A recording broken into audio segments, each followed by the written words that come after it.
Muhammadur Rasulullah. Saya pernah mendengar ustadz yang lagi ngetop di medsos. Dia berkata bahwa Allah itu suci dari 6 arah. Allah tidak di atas, tidak di bawah, tidak di kanan, tidak di kiri, tidak di depan, tidak di belakang. Karena kalau bisa ditunjuk berarti sama dengan makhluk. Ini akal-akalan aja ya. Ya biasa sebagian orang senang dengan kalimat-kalimat, dianggap kalimat ini bagus, indah, tapi itu adalah kalimat yang batil. Iya. Allah yang mengabarkan di dalam Al-Quran bahwa dia di atas. Dan dalil yang menunjukkan ketinggian Allah di atas langit, itu kata Ibnul Qayyim sekitar 2000 dalil. Sekitar 2000 dalil. Bukan kias-kias seperti ini atau sangkaan-sangkaan seperti ini. Berarti sama dengan makhluk. Itu kan sangkaan dia. Sangkaan dia. Iya. Jelas ya? Kenapa sangkaan ini muncul? Karena dianya sendiri asalnya keliru di dalam memahami. Jadi sekarang saya berikan perbandingan. Tidak mesti kalau dikatakan dia itu di suatu sudut, ya makhluk juga di sudut. Berarti kalau Allah di sudut, makhluk di sudut, berarti diserupakan antara makhluk dengan Allah. Tidak mesti.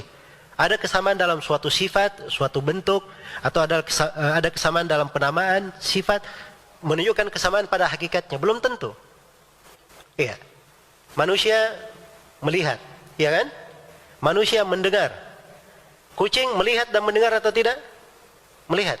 Ya jangan sampai ada yang bilang, wah ini Ustadz bahaya nih. Masa kita disamakan manusia dengan kucing? Jadi saya bilang, kucing melihat mendengar. Jangan ada yang bilang, oh saya samakan manusia dengan kucing. Jelas ya? Jadi boleh saja sama dalam sifat, tapi beda apa? Hakikatnya antara makhluk saja seperti itu. Apalagi antara makhluk dan yang menciptakannya. Makanya masalahnya di sini apa? Orang-orang yang berucap seperti ini, dia ini seakan-akan mensucikan Allah dari hal yang jelek. Padahal dasarnya tidak. Dia asalnya sudah jatuh dulu dalam menyerupakan Allah dengan makhluk. Jadi yang dia pikir ini, kalau dia berbuat begini, dia serupakan Allah dengan makhluk. Maka karena asal pemikirannya yang rusak ini, dia datang lagi kepada kerusakan yang lain. Akhirnya dia takwil ayat-ayat dan hadits-hadits yang menjelaskan tentang hal tersebut. Ini jadi kena dua kerusakan. Karena itu kata para ulama, setiap orang yang mentakwil, pasti dia adalah mentasbih, melakukan tajsim juga. Dan setiap mujassim, musyabbih, dia juga pasti mentakwil. Pasti mentakwil. Ini jatuh pada dua kerusakan sekaligus. Ahli sunnah itu berada di pertengahan. Allah berfirman, "Laisa kamitslihi syai'un wa huwa as-sami'ul basir."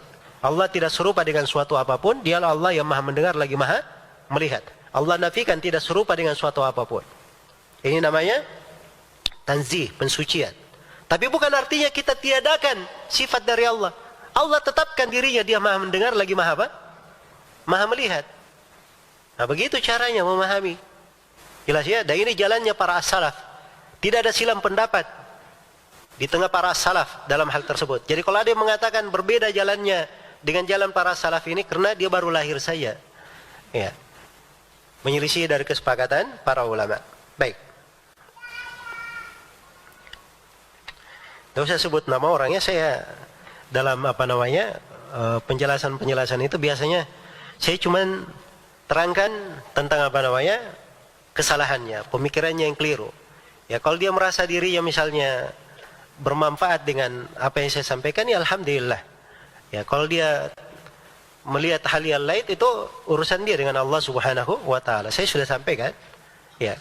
Kalau dia ingin menjelaskan, dia punya dalil dan hujjah atas apa yang dia lakukan, apa yang dia sampaikan, maka disampaikan hujjahnya.